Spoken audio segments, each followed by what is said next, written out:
Now for the news in detail. Pakistani Prime Minister Imran Khan says India is building a pretext for a false flag operation with its latest baseless allegations of infiltration across the LOC.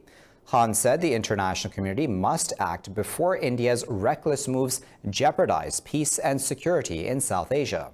The Prime Minister said the indigenous Kashmiri resistance movement against Indian occupation is a natural consequence of the valley's oppression. Separately, the Director General of the Inter-Services Intelligence called on Prime Minister Imran Khan in Islamabad. In their meeting, Lieutenant General Faiz Hamid and the Prime Minister discussed matters related to national security. In Indian Occupied Kashmir, occupation forces have martyred 2 more civilians in Pulwama district. The forces have martyred 16 Kashmiris, over the past 2 weeks in different areas of the valley. Troops targeted the youth during a cordon and search operation in Harsali village in Awantipora area. Local officials said occupation forces started the operation early in the morning and that it is still underway. In the last few weeks, the troops have intensified brutalities in occupied Kashmir despite the COVID-19 pandemic. The occupied valley has been reeling under New Delhi's curfew and communications blackout for the past 275 days.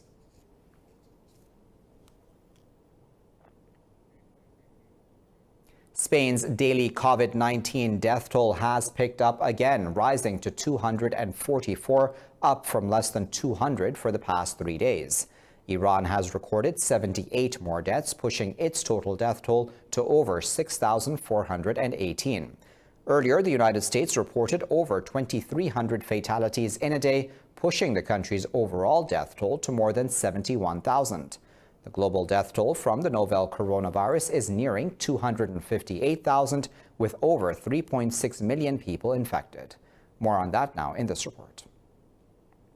As COVID-19 rattles economies, many governments have announced to partially or completely lift lockdowns, risking virus spread. U.S. President Donald Trump says opening up the economy is essential, while confessing more Americans will die after lifting restrictions.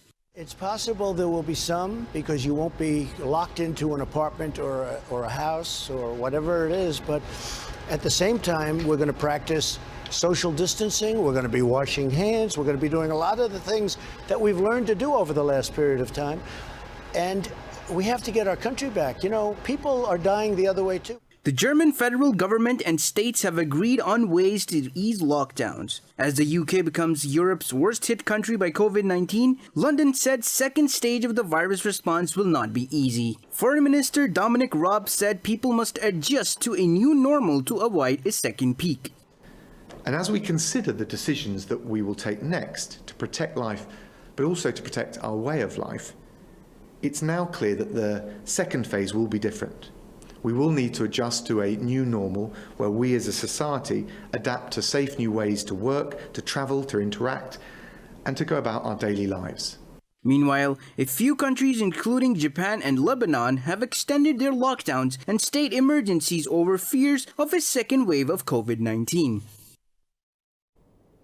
Well, Pakistan has recorded its highest number of deaths from COVID-19 in a single day, as 40 people lost their lives to the disease. The Health Ministry has reported over 1,000 infection cases over the last 24 hours. The ministry said the death toll in the country currently stands at 526, while infection cases are at 22,550. It said over 232,000 tests have been conducted countrywide, with nearly 10,200 since yesterday. The National Coordination Committee will meet today to take a decision regarding the relaxation of the lockdown after Saturday. Information Minister Shibli Faraz said all 4 chief ministers will attend the meeting to deliberate on the next strategy. U.S. Defense Secretary Mark Esper says the Taliban are not living up to their commitments under the Doha peace deal. Speaking to media in Washington, Esper said he believes the Afghan government is also not fulfilling its obligations. He said both Kabul and the Taliban need to come together and make progress on the terms which are laid out. Meanwhile, the Special Inspector General for Afghanistan Reconstruction has said the U.S. does not consider certain attacks on Afghan forces as a violation of the Doha deal. In a tweet, it said the agreement does not prohibit all Taliban attacks against Afghan security forces. This comes after the Taliban chief negotiator, Sher Abbas Stanigzai, said the ceasefire with U.S. forces is intact, but there is no such deal with Afghan forces. In an interview, Stanigzai said a separate agreement would be signed with Kabul for a ceasefire and reduction in violence, but not before intra-Afghan talks. The chief negotiator said fighting is not one-sided, but government forces are also attacking the Taliban. He blamed Afghan and U.S. forces for the violence, saying they have not met the conditions for intra-Afghan dialogue. Iran's President Hassan Rouhani says that Tehran will give a crushing response if arms embargoes on the country are extended. Speaking at an event in Tehran, Rouhani said U.S. President Donald Trump made a stupid mistake by pulling out of the 2015 nuclear deal. The president said Washington should lift all sanctions on Iran if it wants to return to the deal. He said Iran will not ignore the U.S.'s violation of UNSC Resolution 2231 if it takes Tehran's case to the international bloc. Rouhani said whenever parties to the JCPOA return to their full obligations, Iran will also honor the deal. Iraq says 3 rockets have landed near Baghdad International Airport. In a statement, the Iraqi military said it found a rocket launcher with a timer in a rural area in western Baghdad. This is the first such attack since last month's strike on the American oil service company Halliburton site in Basra. Since the start of this year, there has been nearly 12 rocket attacks on Iraq's Green Zone. However, no group has claimed responsibility for any of the raids. Turkey says it has killed 3 militants of the Kurdistan Workers' Party in an operation in the eastern Tunceli province. In a statement, the Interior Ministry said the Provincial Gendarmerie Command killed the terrorists after a close encounter in rural areas of Ovacık district. The ministry said Turkey would continue to destroy weapons caches and shelters used by terrorists. It said the operations are underway in the region. Turkey holds the PKK responsible for the deaths of some 40,000 people in a 30-year-long conflict. Israel says it has targeted multiple locations in the Gaza Strip. The Israeli Defense Forces say they struck 3 Hamas posts in retaliation to rocket fire. No casualties have been reported so far. The Defense Minister Naftali Bennett said Israel will also continue its operations in Syria until its archenemy Iran leaves. In an interview, Bennett said Iran used to be an asset for the Syrians, but now it is a burden. Bennett's remarks come after several Israeli missiles struck a military depot in Syria's northern province of Aleppo. Saudi Arabia says the Palestinian cause will remain a central issue for Arabs and Muslims. State media said the kingdom's cabinet reaffirmed its support to the Palestinian cause during its meeting. It said the cabinet reviewed the Arab League meeting, which condemned Israel's plans to annex any Palestinian land. The Saudi cabinet's declaration comes after Israel's acceleration of plans to annex more parts of the occupied West Bank. Palestinian President Mahmoud Abbas has vowed to nullify all agreements with Israel and the U.S. if the annexation takes place. In Yemen, the Saudi-led coalition has accused Houthi rebels of violating a ceasefire that was enforced on April 9th. In a statement, spokesperson Turki al-Maliki said the missiles were fired from the capital Sana'a towards Amran and Saada governorates. Al-Maliki said Houthis are violating international humanitarian law by launching ballistic missiles that fall indiscriminately on civilians. The spokesman said the ceasefire violations with all kinds of weapons and missile attacks have multiplied exponentially. Al-Maliki said the coalition would continue to take deterrent measures against Houthis' ballistic capabilities in order to protect civilians. In the UAE, a fire has engulfed a skyscraper in Sharjah, with debris falling on cars on the streets below. Health officials said they are treating 7 people for minor injuries from the fire in the 48-story tower in Al Nahda region. Firefighters worked to put out the blaze in the Upco Tower using at least a dozen fire engines and drones. There are no immediate reports of the likely cause of the fire. At least 5 buildings nearby were evacuated during the fire. Libya's UN-recognized Government of National Accord says Khalifa Haftar's forces have killed 2 civilians in an attack on Tripoli. In a statement, the health ministry said Haftar's militias hit a house in the Al-Hadba region. The strikes came after GNA forces made advancements to recapture the strategic Al-Watia airbase.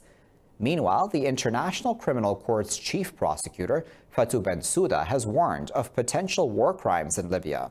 Bensouda told the Security Council it had been over a year since civilians were being targeted, largely by airstrikes and shelling operations. She said intentionally attacking civilians not taking direct part in hostilities is a war crime under the Rome Statute. Well, the U.S. has denied its involvement in what Venezuela has called a failed armed incursion. This follows the arrest of 2 Americans in Venezuela after they allegedly claimed responsibility for the foiled operation. At a White House briefing, President Donald Trump said the U.S. government would find out the facts. The Pentagon has also denied any involvement in the incident, saying it does not accept the account at face value. At a Pentagon briefing, Defense Secretary Mark Esper accused the Venezuelan government of a highly questionable representation of the details. Earlier, Venezuelan President Nicolas Maduro had said U.S. citizens were involved in a plot allegedly coordinated with Washington in order to oust him. He said the operation was carried out after the signing of an agreement with U.S.-backed Venezuelan opposition leader Juan Guaido. I'll be back after this break with plenty more news. Stay tuned.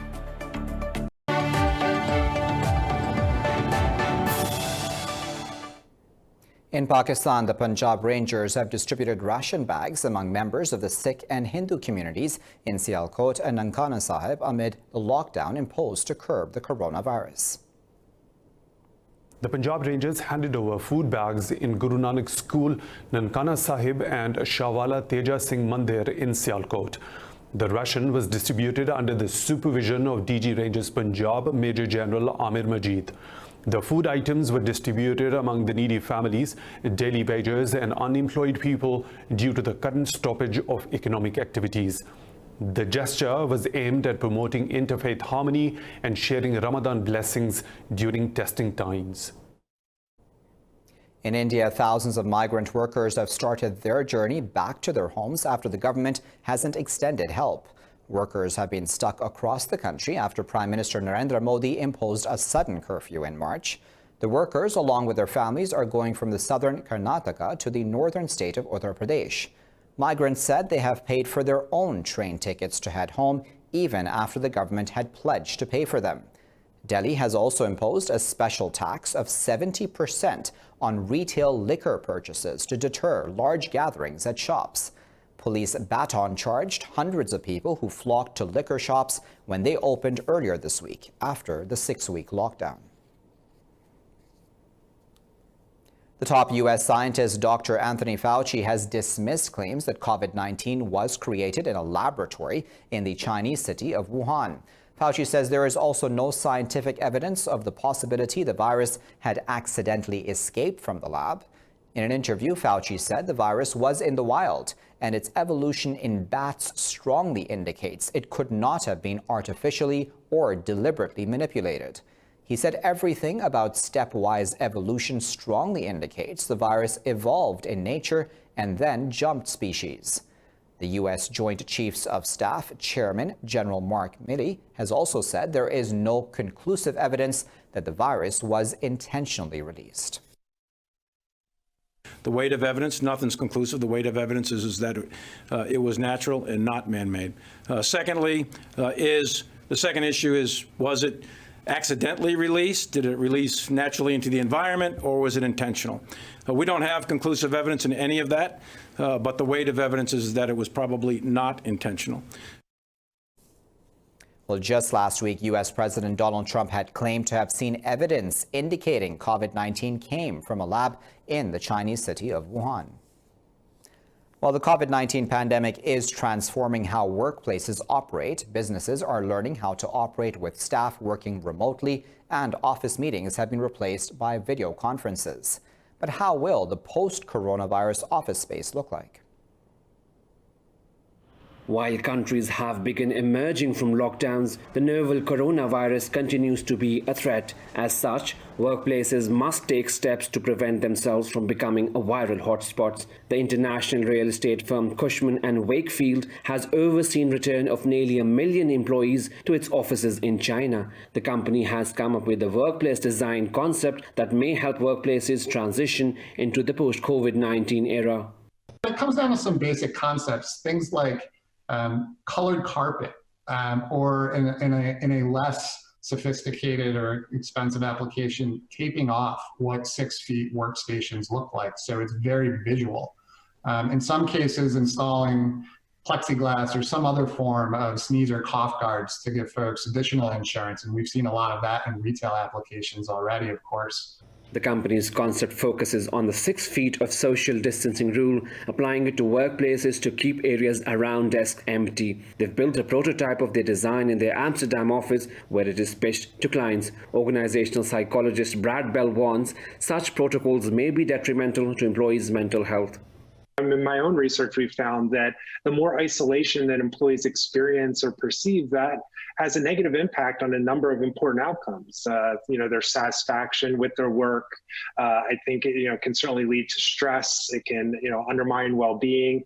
We're inherently kind of social animals. It is likely many industries will adopt measures similar to the ones being sold by Cushman & Wakefield. But around the world, both employees and businesses are also seeing the benefits of working from home. There are also the environmental benefits of the reduced traffic to consider, which have been well documented over the past 2 weeks. Regardless, what's certain right now is that our workplaces have changed forever.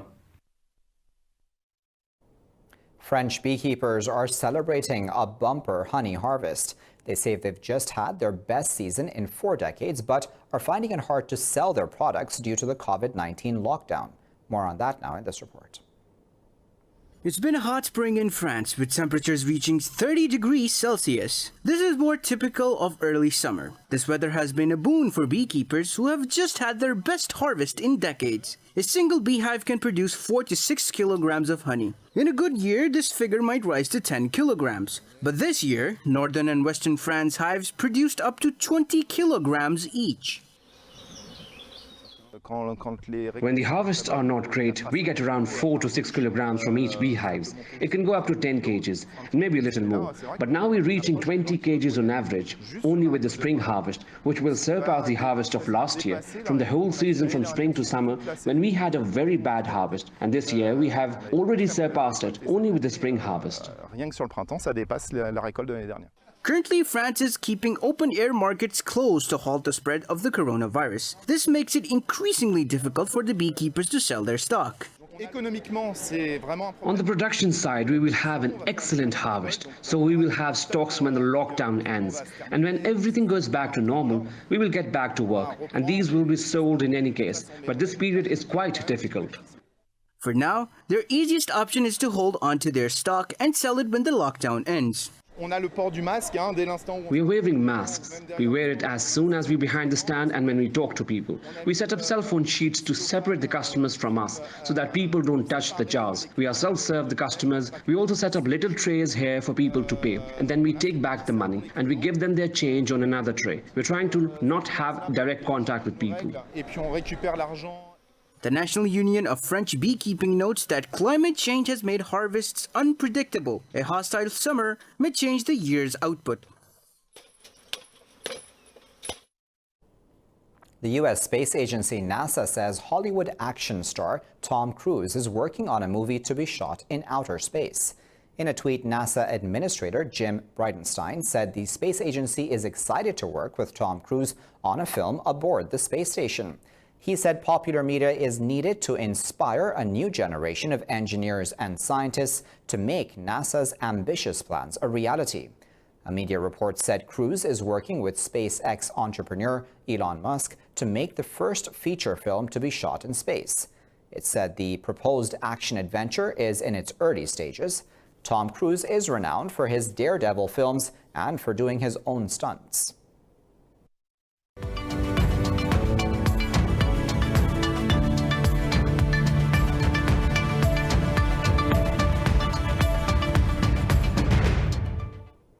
China's foreign ministry says tariffs should not be used as a weapon as they damage all parties involved. The ministry's spokeswoman, Hua Chunying, said the U.S. should stop shifting its responsibilities over COVID-19. She also said accusations of China deliberately spreading the virus are baseless. The statement comes after U.S. President Donald Trump threatened to impose tariffs on China last week.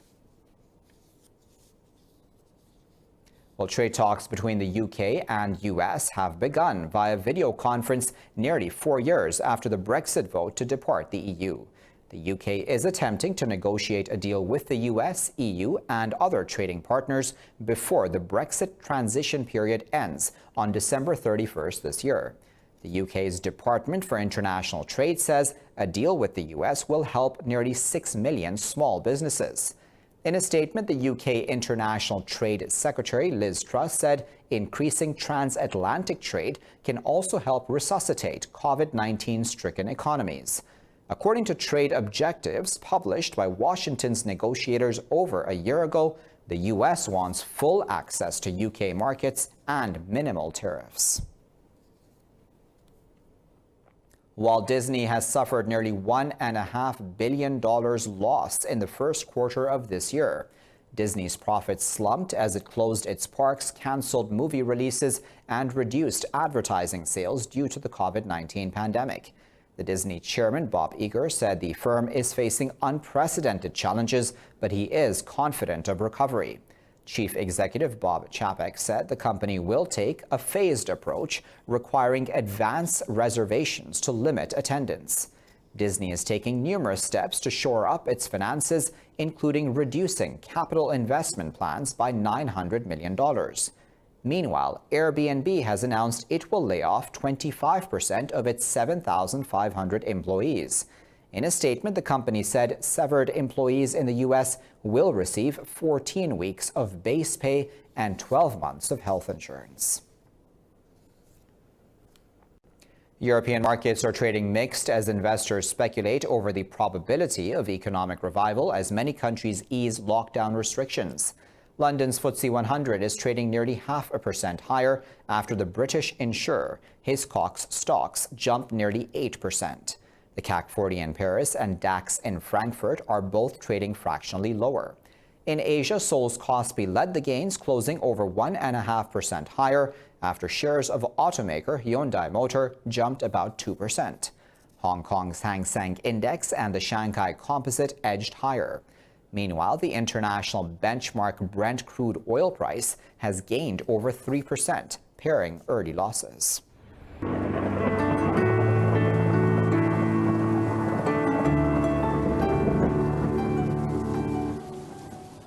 Time now to find out what the weather is like around the world.